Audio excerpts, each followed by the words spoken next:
I've been very fortunate to have multiple, careers or businesses that allow me to do the things that I want to. I get to be creative. I get to go out and do those things and flex that muscle because I'm able to have those other skill sets and those other incomes.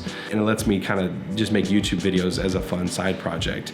The day it's no longer fun, I don't think I'll be doing it. It's just not. It wouldn't be my thing. But I really do enjoy it for now, and it got me thinking about the process in which it takes to make a video.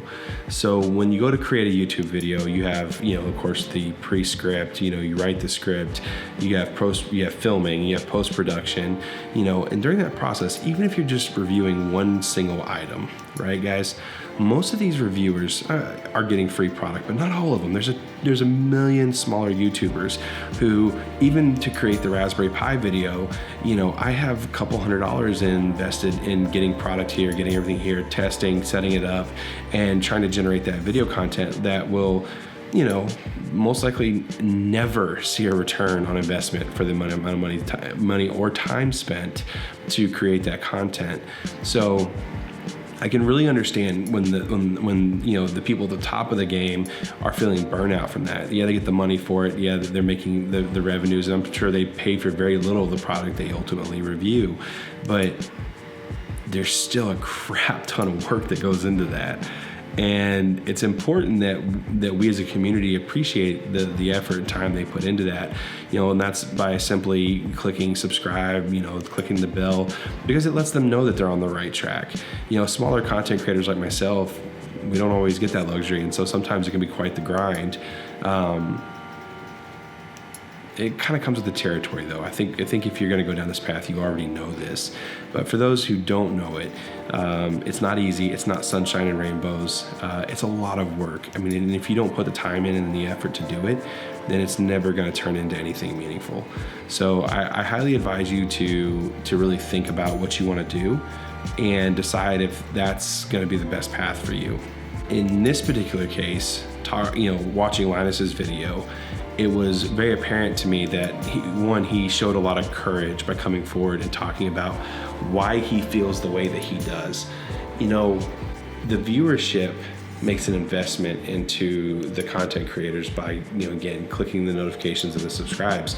But if you don't elicit confidence because you think you might disappear, well, it's risky because you might lose potential viewership.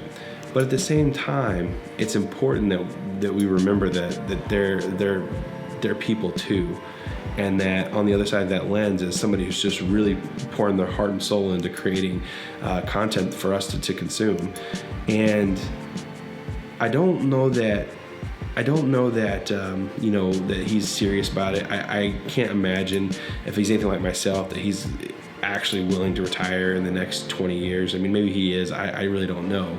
I know that he's been building his team up for that. And I also know where he comes from in that, and he may not say it, may say it, whatever. Nobody will love that business as much as he does.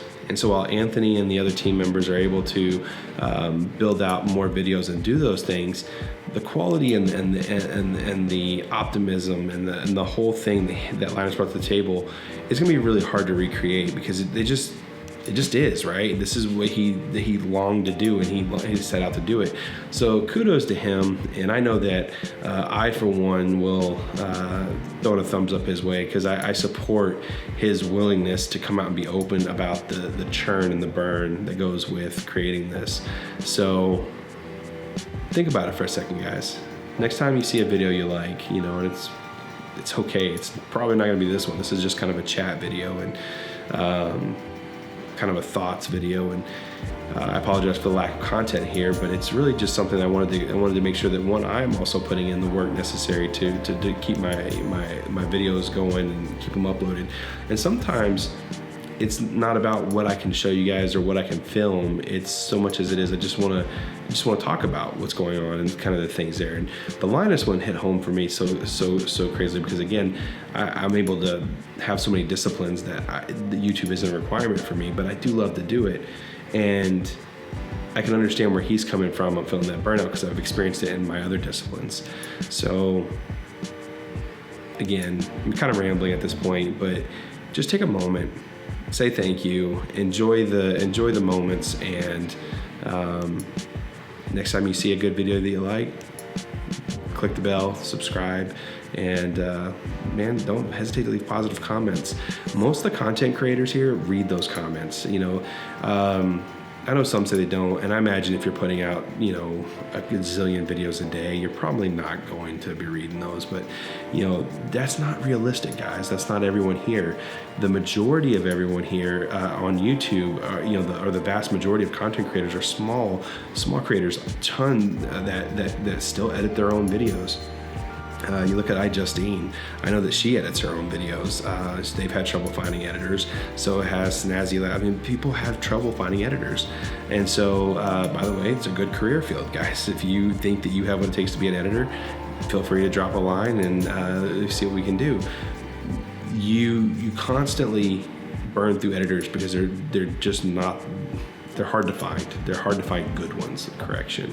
Everyone likes to think they can edit videos, but it's very hard to find a good editor.